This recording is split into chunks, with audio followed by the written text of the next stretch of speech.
ذاتی گھر بنانے کا وظیفہ۔ کسی نے بتایا ہے کہ ہر جمعہ عصر سے مغرب کے درمیان 1000 دفعہ درود پڑھنے سے اپنا ذاتی گھر بن جاتا ہے۔ کیا اسے وظیفہ سمجھ کر پڑھ سکتے ہیں اور اس میں ثواب ملے گا یا نہیں؟ نیز کیا یہ توکل کے خلاف تو نہیں ہے؟ بنت صلاح الدین کراچی سے۔ بھئی عصر سے مغرب 1000 دفعہ درود شریف پڑھنے سے ذاتی گھر بن جائے گا، ایسی بات ہمارے علم میں نہیں ہے، پتہ نہیں کہاں سے نکالی ہے۔ ویسے حدیث میں آتا ہے نبی صلی اللہ علیہ وسلم نے فرمایا کہ جمعہ کے دن مجھ پہ درود زیادہ پڑھا کرو، تو جمعہ کے دن درود شریف پڑھنے کی فضیلت عام دنوں سے بہرحال زیادہ ہے۔ تو اس فضیلت کو حاصل کرنے کے لیے اگر آپ جمعہ کے دن زیادہ درود شریف پڑھیں تو یہ بڑی اچھی بات ہے، اس میں ثواب زیادہ ملے گا۔ باقی ذاتی گھر کی ٹینشن نہ لیں، اللہ نے بہت پیسہ دیا ہے تو بنا لیں، نہیں تو ذاتی گھر کسی کا نہیں ہوتا ہے، سب بیوقوفی والی باتیں ہیں۔ سارے گھر کرائے کے ہی ہوتے ہیں، جو اپنا گھر ہے وہ بھی کرائے کا ہے، اس سے بھی ایک دن جنازہ اٹھے گا، لاش نکل جائے گی اور پھر وارثین اس میں رہیں گے، پھر ان کے بھی جنازے نکلیں گے۔ تو آدم علیہ السلام کی اتنی لمبی عمر تھی، نوح علیہ السلام کی اتنی لمبی عمر تھی، وہ ان کا ذاتی گھر نہیں تھا، تو ہم اور آپ کا ذاتی گھر کی کیا کرنا ہے؟ تو دیواروں اینٹوں سے جو محبت ہو گئی ہے نا، اس محبت کو کم کرنے کی ضرورت ہے۔ ذاتی گھر ہونا اتنا ضروری نہیں ہے جتنا گھر سے اور اینٹوں سے دیواروں سے محبت ہونا، یہ بہت خطرناک ہے۔ تو یہ وظیفہ آپ مانگیں کہ کوئی ایسا وظیفہ مفتی صاحب بتا دیں کہ میرے دل سے ذاتی گھر کی محبت نکل جائے اور میں دنیا کو مسافر خانہ سمجھنا شروع کر دوں۔ اس کا وظیفہ میں انشاءاللہ آپ کو بتا دوں گا، بیانات میں بتاتا بھی رہتا ہوں، پھر کبھی وہ دوبارہ بتا دوں گا انشاءاللہ۔ ایک وظیفہ تو یہ ہے کہ تسبیح لے کے نا 100 دفعہ یہ پڑھا کریں، میرا جنازہ اس گھر سے اٹھے گا، میں نے مرنا ہے، قبر میں جانا ہے، یہ مسافر خانہ ہے، یہ مسافر خانہ ہے، یہ مسافر خانہ ہے۔ 1000 تسبیح روزانہ اس کی پڑھا کریں جمعے کے دن عصر کے بعد، کہ یہ مسافر خانہ ہے، دنیا ہے، دل لگانے کی جگہ نہیں ہے، یہاں سارے سفر میں۔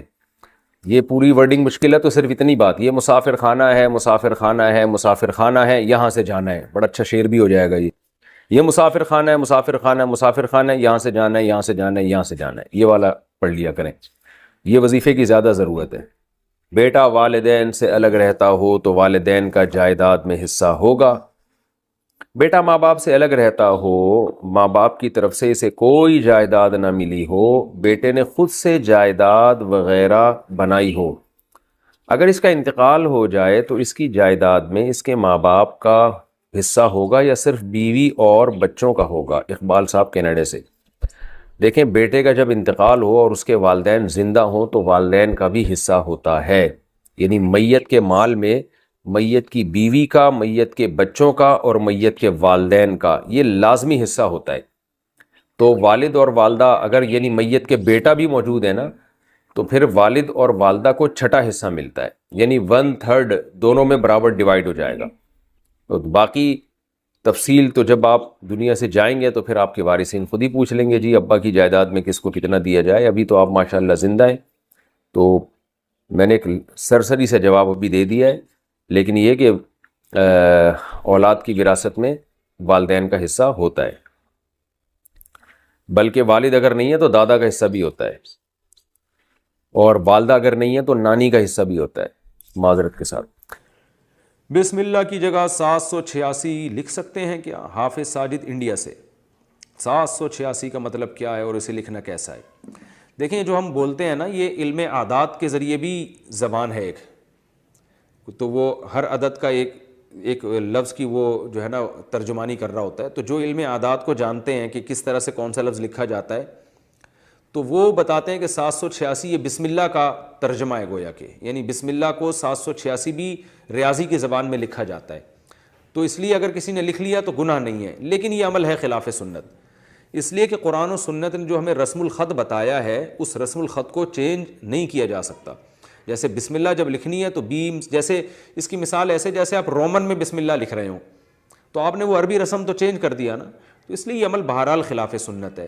تو اللہ کا نام لیں پورا تمیز سے، بسم اللہ الرحمن الرحیم۔ آپ صلی اللہ علیہ وسلم جتنے بادشاہوں کو خط لکھتے تھے بسم اللہ لکھتے تھے۔ حضرت سلیمان علیہ السلام نے ملکہ سبا کو خط لکھا تو اس میں کیا لکھا؟ انہ من سلیمان وانہ بسم اللہ الرحمن الرحیم۔ ملکہ سبا خط پڑھ کے بتا رہی ہے کہ اس میں لکھا ہوا ہے بسم اللہ الرحمن الرحیم۔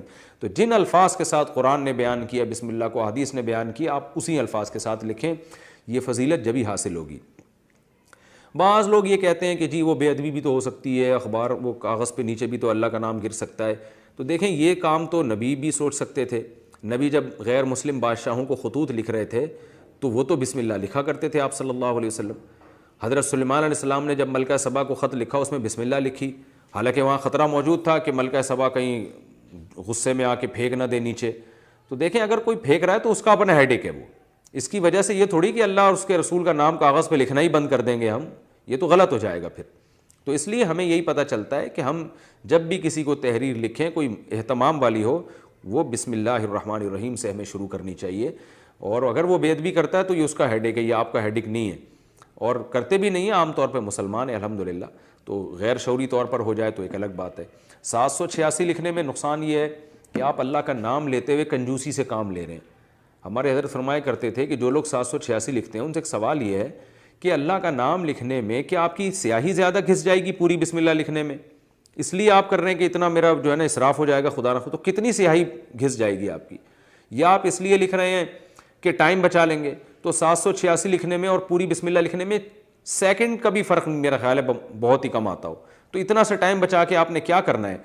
تو اس لیے جو پراپر وے ہے, جو پراپر طریقہ ہے بسم اللہ الرحمن الرحیم کا, اسی طریقے سے لکھنی چاہیے. اور درود شریف بھی پورا لکھنا چاہیے. جب ہم نبی کا نام لکھتے ہیں تو بعض لوگ صرف اوپر چھوٹا سا سواد ڈال دیتے ہیں, یہ بھی غلط ہے بھائی. آپ کیوں کنجوسی سے کام لے رہے ہیں کہ آپ اپنا ٹائم بچا رہے ہیں, تو نبی کے درود پڑھنے میں جو ٹائم خرچ ہوگا وہ تو قیمتی بن جائے گا, نبی کا درود لکھنے میں جو ٹائم خرچ ہوگا وہ تو قیمتی بن جائے گا. تو نہ اس سے ٹائم بچ رہا ہے, نہ آپ کے قلم کی سیاہی بچ رہی ہے. کتنی بچا لیں گے سیاہی, کیا کرنا ہے آپ نے, کیا اس سے بزنس کرنا ہے جو پین میں آپ کے تھوڑی سی بال پین میں تھوڑی سی سیاہی بچ جائے گی, تو کیا اس کو بیچنا ہے آپ نے مارکیٹ میں.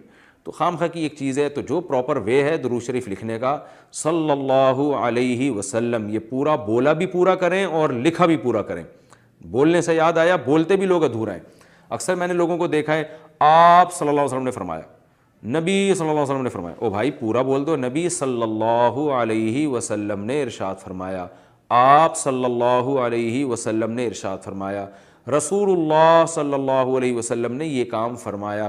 تو پورا صلی اللہ علیہ وسلم تمیز سے بولنا چاہیے.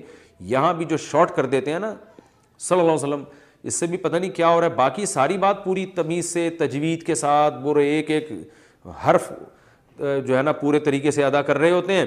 جہاں درود شریف کی بات آئی ٹائم بچانے کی فکر شروع ہو جاتی ہے. تو یہ طریقہ بھی غلط ہے.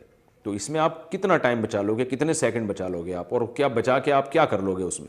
تو جب درود پڑھیں, نبی صلی اللہ علیہ وسلم نے ارشاد فرمایا. بات چل پڑی ہے تو سلام بھی ایسا ہی ہے. سلام بھی لوگ ایسے کرتے ہیں السلام علیکم, کہیں گزر رہے ہوں السلام, وہ جواب میں کیا وعلیکم السلام. وہ میں اکثر ایک واقعہ سناتا ہوں, ہمارے استاذ کو جب کوئی سلام کرتا تھا نا تو کہتے تھے بس یہ جواب آتا تھا. تو ہم کہتے تھے استاد جی آپ کیسا جواب دے رہے ہیں. انہوں نے کہا جیسا سلام ہے ویسا جواب ہے.